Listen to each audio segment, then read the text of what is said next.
ওই সমুদ্র মথুরাপুরে আমরা যে ঘটনাটা শুনতে পাচ্ছি, মানে এটা তো একটা মর্মান্তিক ব্যাপার। মানে আমি টাকা দেব তবে আমি সরকারি জিনিস পাবো, নাহলে পাবো না। এই পুরো বিষয়টা যদি একটু খুলে হ্যাঁ, বলেন। দেখুন, এখানে এই যে আমি বলি যে এই সরকারের আমলে বিশেষ করে যেখানে এই তৃণমূলের রাজ্য সরকার, তৃণমূল দ্বারা পরিচালিত রাজ্য সরকার যেখানে চলছে, ইলেক্টেড বাই তৃণমূল কংগ্রেস, তাদের কাছে টাকাটাই হচ্ছে শেষ কথা। এমনকি এই যে এত অভিযোগ ওঠে যে নেতারা টাকা চাইছে, মন্ত্রীরা টাকা চাইছে, কিন্তু এখন এই অভিযোগটাও উঠছে যে এই টাকাগুলো চাওয়া হচ্ছে কিন্তু বিভিন্ন অফিসের মাধ্যমে। বিডিও অফিস, বিএলআরও অফিস, এমনকি এই এডিও যে অফিস এগ্রিকালচারাল ডিপার্টমেন্টের, সেখান থেকেও টাকা চাওয়া হচ্ছে। উনি আমার সাথে রয়েছেন, আমাদের ক্লায়েন্ট, উনি একটা এফএমবি স্কিমে, এটা হচ্ছে গভর্নমেন্টের একটা স্কিম 2024 সালে, উনি তাতে একটা গাড়ি মানে পাওয়ার ট্রাক্টর উনি অ্যাপ্লাই করেছিলেন এবং তিনি হচ্ছেন এন্টাইটেল। তিনি কোটেশন জমা করলেন, সমস্ত কিছু অ্যাপ্রুভ হয়ে গেল এবং এটা নিয়ম হচ্ছে গভর্নমেন্ট এখানে একটা সাবসিডি দেবে এবং গাড়িটা দেবে আফটার ইন্সপেকশন। ইন্সপেকশনও হয়ে গেছে, ইন্সপেকশনের রিপোর্ট এখনো পর্যন্ত আমাদের হাতে আসেনি। যখন ডিসেম্বর মাসে প্রথম ইন্সপেকশন হয়, তারপর আমরা আমার মক্কেল সেখানে অফিসে ভিজিট করেন, তার দাদারাও যায়, এবং ইন্সপেকশনের রিপোর্ট না আসার জন্য আমরা বাধ্য হয়ে তখন যে ডেপুটি এগ্রিকালচারাল ডিপার্টমেন্ট আলিপুরে, সেখানে আমরা যোগাযোগ করি এবং সেখানে যোগাযোগ করার পর তারা বলে যে আবার ওই অফিসকে ডাইরেকশন দেয় যে এটা রি-ইন্সপেকশন করা হোক। কেন ইন্সপেকশন? যদি ইন্সপেকশন ঠিক না হয়ে থাকে রি-ইন্সপেকশন করা হোক, কিন্তু কাউকে এইভাবে ডিলে করা যাবে না বা কাউকে এইভাবে মানে ডিপ্রাইভ করা যাবে না। তো যাই হোক, এইটা জানার পরেই ইচ্ছাকৃতভাবে সেইখানকার যিনি এডিও, তিনি আমার মক্কেলের নামে এবং তার দাদার নামে থানায় অভিযোগ করেন যে আমার মক্কেলরা সেখানে গিয়ে নাকি প্রচণ্ড ডিস্টারবেন্স ক্রিয়েট করেছে, অফিসে কাজকর্ম বাধা দিয়েছে এবং সরকারি অফিসারদের সঙ্গে খারাপ ব্যবহার করেছে। মথুরাপুর থানার কাছে তিনি মেল করে এবং চিঠি করে তিনি এফআইআর করার জন্য রিকোয়েস্ট করেন। এরপরে যাই হোক, সেকেন্ড ইন্সপেকশন হয় এই বছরের জানুয়ারি মাসের 29 তারিখ। কিন্তু সেকেন্ড ইন্সপেকশন হওয়ার পরও যখন আমরা দেখতে পাচ্ছি প্রায় 15 দিন হয়ে গেছে, তখনও পর্যন্ত সেকেন্ড ইন্সপেকশনের কোনো রিপোর্ট বেরোচ্ছে না, তখন আমরা অফিসে যোগাযোগ করি এবং হচ্ছে যে প্রথমে আমরা 3 তারিখ একবার যোগাযোগ করি, তারপরে আবারও পরবর্তীকালে আরও কিছুদিন পর আমরা যোগাযোগ করি, আমার মক্কেলরা যোগাযোগ করে। এক পর্যায়ে এসে এডিওর সঙ্গে মানে একটা কথা কাটাকাটি তৈরি হয় এবং সেই তখনই ওই যে এডিও যিনি ম্যাডাম যিনি রয়েছেন, তিনি বলেন, তিনি পরিষ্কারভাবেই তার অফিস স্টাফের মাধ্যমে একটা বার্তা পাঠান যে এদেরকে গলা ধাক্কা দিয়ে অফিস থেকে বার করে দিতে। এবং শুধু তাই নয়, তিনি একটা ডিম্যান্ড রাখেন যে আমার মক্কেলরা যদি 3 লক্ষ টাকা জমা দিতে পারে, ঘুষ 3 লক্ষ টাকা এডিও অফিসকে যদি দিতে পারে বা ওই ম্যাডামকে যদি দিতে পারে, তবেই তারা গাড়িটা পাবে। না হলে আমাদের নামে উপপ্রধানের, মক্কেলের নামে উপপ্রধানের নেগেটিভ রিপোর্ট রয়েছে, এমনকি তার রাস্তা নাকি ছোট, অথচ এগুলো কোনো ইস্যুই নয়। কারণ হচ্ছে যে আমরা জানি এর আগেও এই স্কিম থেকে এই ফ্যামিলির লোকজন গাড়ি পেয়েছেন এবং এই স্কিমটার সমস্ত বিষয় খুঁটিনাটি সবকিছু জেনেই আমরা এগিয়েছি। সাধারণ মানুষ তারা এই স্কিমের, গভর্নমেন্টের স্কিম এবং স্কিমে এটা একটা দুয়ারে সরকারের স্কিম এবং সেই স্কিমের মাধ্যমে তারা পাবেন, এর মধ্যে কোনো ভুল ত্রুটি কিছু নেই। এবং আমাদের যে অ্যাপ্লিকেশন, যা যা ক্রাইটেরিয়া, সমস্ত কিছু আমরা ফুলফিল করেছি। এমনকি গাড়ি যেভাবে দেওয়ার কথা কোটেশন নিয়ে, গাড়িও আমরা সেইভাবে প্রেজেন্ট করেছি এবং যে মানে ভালো কোম্পানির গাড়িও আমরা প্রেজেন্ট করেছি সমস্ত ক্রাইটেরিয়া মেনে, যে মডেল, ঠিক আছে, যে ইঞ্জিন, যে চ্যাচিস যেরকম দিতে বলেছে ওরা, ঠিক প্রত্যেকটা একদম ম্যাচিং করে আমরা দিয়েছি। কিন্তু গভর্নমেন্ট দেখতে পাচ্ছে যে কোনোভাবে যখন আইন দিয়ে, মানে হচ্ছে নিয়ম দিয়ে যখন আটকানো যাচ্ছে না, তখন এরকম মিথ্যা অভিযোগ এডিওর ম্যাডামে।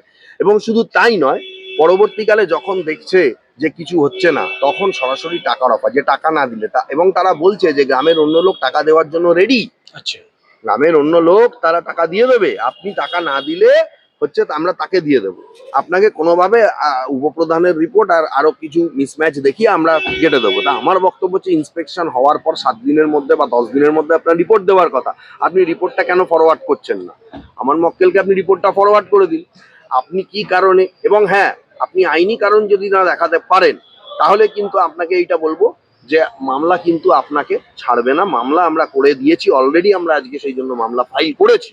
আমি আপনার মাধ্যমে এই বার্তাটা দিতে চাই এডিও ম্যাডামকে, যে আপনি বা আপনার অফিসের স্টাফ যে বলেছে যে আমার মক্কেলরা এরপরে যদি সেখানে যায় গলা ধাক্কা দিয়ে বার করে দিতে এবং বেশি কিছু বললে রেপের চার্জ আনা হবে, ঠিক আছে, আপনি বা আপনি আপনার নিজের চাকরি সেটা ঠিকভাবে বজায় রাখতে পারবেন তো? আমরা কিন্তু ক্যালকাটা হাইকোর্টে মামলা করেছি এবং আমি আমার ন্যায়ের জন্য লড়বো, যত দূর পর্যন্ত যাওয়া যায় আমি আমার মক্কেলের জন্য লড়বো। আশা করি হাইকোর্ট থেকে আমরা আমাদের ন্যায় বিচার পাবো। বলছি দাদা, আপনার নাম কি? আমার নাম আতাউর রহমান মোল্লা। কোথায় থাকেন, কোথায়? বাড়ি শঙ্করপুর। হ্যাঁ, শঙ্করপুরেই আমার বাড়ি, আমি ওখানেই থাকি। আচ্ছা। আমি বিগত ট্র্যাক্টরের জন্য অ্যাপ্লাই করেছিলাম, তারপরে ভেরিফিকেশনের জন্য যখন এসে ভেরিফিকেশন করে নিয়ে যায়, তারপর কোনো রিপোর্ট পাওয়া যায়নি। তারপরে রিভেরিফিকেশনের জন্য দরখাস্ত করেছিলাম, দরখাস্ত আমার কাছে আছে। করার পরে দরখাস্ত দিয়ে আসার পরে কিছু অ্যাপ্লাই পাইনি। তো আমি এবং আমার ভাইপো তিনজন গিয়ে জানতে চেয়েছিলাম যে ম্যাম রিভেরিফিকেশান দিয়েছিলাম, তা কী হলো। তো ওখানে আমাদের সঙ্গে খারাপ ব্যবহার করেছে। আমরা জাস্ট এইটুকু বলেছি যে আপনারা এইরকম ব্যবহার করলে আমরা কানুনি ব্যবস্থা নেব। তার দুদিন পরে মথুরাপুর থানা থেকে কাগজ আসছে আমাদের নামে, অবজেকশন জানিয়েছে, যে এসে অনেক কিছু মানে খারাপ কিছু বলেছে। তো আমি এডিও ম্যামকে বলবো, যদি এরকম খারাপ কিছু বলে, আপনি তো পুরো ওখানে সিসিটিভি ক্যামেরা লাগানো আছে, তো আপনি সিসিটিভি ক্যামেরাটা নিয়ে মথুরাপুর থানাতে দিন। তারপরে ফিরে উপরের কোনো চাপের মাধ্যমে ওরা রিভেরিফিকেশনে গেল। যাওয়ার পরেও তবু বলছে যে রাস্তার এদিকে পুকুর, ওদিকে পুকুর। রাস্তার ধারে নদী আছে, ডায়মন্ড হারবার, রাস্তার ধারে রাস্তায় গাড়ি চলবে, গাড়ি কি নদী থেকে পড়ে যাবে? তো উনি নানানটা রকম বাহানা দেখাচ্ছে, অন্যজনের মাধ্যমে পয়সা চাইছে, পয়সা না দেওয়ার কারণেই হ্যারাসমেন্টগুলো করছে। কত টাকা চাইছে? 3 লাখ টাকা চাইছে উনি। আচ্ছা, যে লাখ 3 টাকা না দিলে আমরা গাড়িটা করে দেবো। আর নয়তো আপনার পরে আরো অন্য নাম্বার আছে যাদের, আপনার উপরে যে নাম্বারগুলো আছে তাদেরকে দিয়ে দেবো গাড়ি। সেই জন্য তারা টাকা দিতে প্রস্তুত। তো আমি সব জায়গায় জানিয়েও কোনো কাজ হয়নি। ব্লক সভাপতি মানবেন্দ্র হালদারকেও জানিয়েছি, এমপি বাপি হালদারকেও ব্যাপারটা জানিয়েছি, জানানোর পরেও কোনো কাজ হয়নি। লাস্ট আমার কি লোক আমরা, আমাদের কিছু করার নেই। লাস্ট পর্যন্ত হাইকোর্টে আমি কেস ফাইল করেছি আজকে। ওই শ্রমিকদা, মানে এখন তো শুনছি দুয়ারে সাংবাদিক, সেই কারণে কি এত জোর বেড়ে গেছে? দুয়ারে সাংবাদিক, মানে সেই কারণে কি এত জোর বেড়ে গেছে? না, সাংবাদিক দুয়ারে থাকলে তো জোর কমে যাওয়ার কথা। কারণ হচ্ছে যে সাংবাদিক যদি দুয়ারে থাকে তাহলে তো সত্যি খবর সঙ্গে সঙ্গে প্রকাশ হয়ে যাওয়ার ভয় আছে।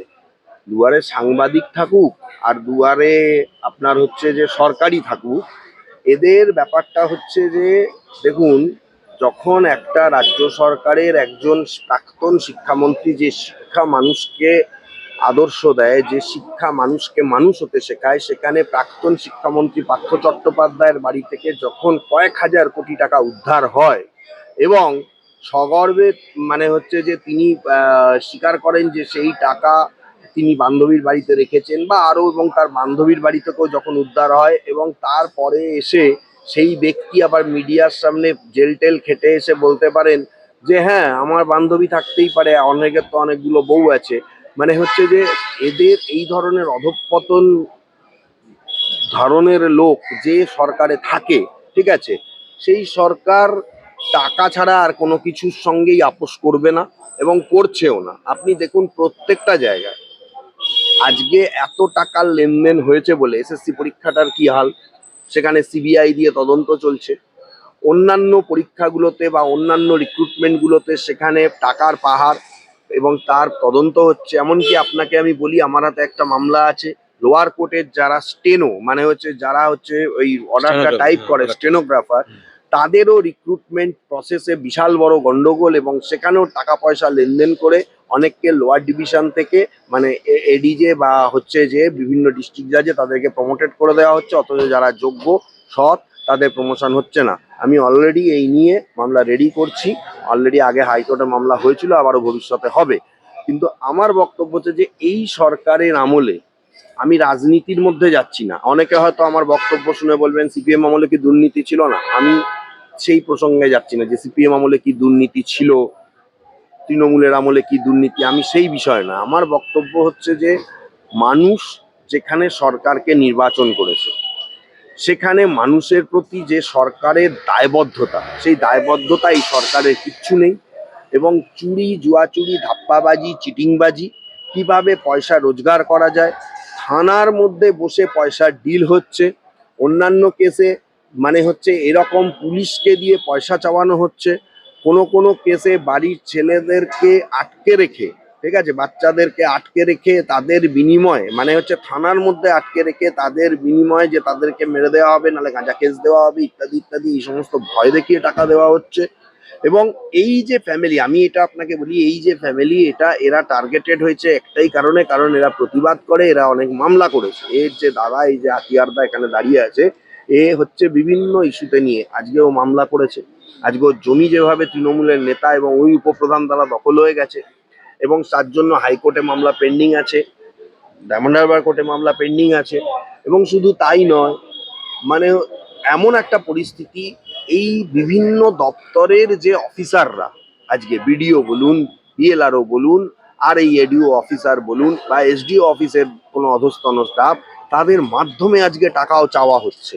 মানে তাদেরকে বড়ে করে, তাদেরকে সামনে রেখে টাকা চাওয়া হচ্ছে। এই জিনিসটা প্রথম দেখা গেছিল আমফানে, যখন মানে হচ্ছে যে টাকা ডাইভার্সিফিকেশন হয়েছিল। আমফানে যখন বিভিন্ন কমিটি গঠন করার পরে প্রথম যারা অ্যাপ্লাই করেছিল 20,000, তারপরে 15,000, 10,000 এবং লাস্টে 5,000, মানে ক্রাইটেরিয়া অনুযায়ী টাকা না দিয়ে টাকা কমিয়ে দেওয়া হয়েছিল, কারো আবার তার মাঝখানে টাকা বাড়িয়ে দেওয়া হয়েছিল এবং বিডিও অফিস সম্পূর্ণ এটা নিয়ন্ত্রণ করতো এবং তার থেকে টাকা সাইফোনিং করা হয়েছিল। এবং আমাদের হাইকোর্টে যখন আমি মামলা করেছিলাম, সেকেন্ড টাইম তারা এফিডেভিট দিয়ে জানিয়ে দিয়েছিল যে এর মধ্যে এত টাকা এসেছিল সেকেন্ড টাইম কেন্দ্রীয় সরকারের থেকে, কিন্তু সেই টাকা তারা খরচ করেনি। কিভাবে খরচ করবে, সেই টাকা তারা তুলে রেখেছিল তখন 2021 সালে বিধানসভা নির্বাচনের জন্য।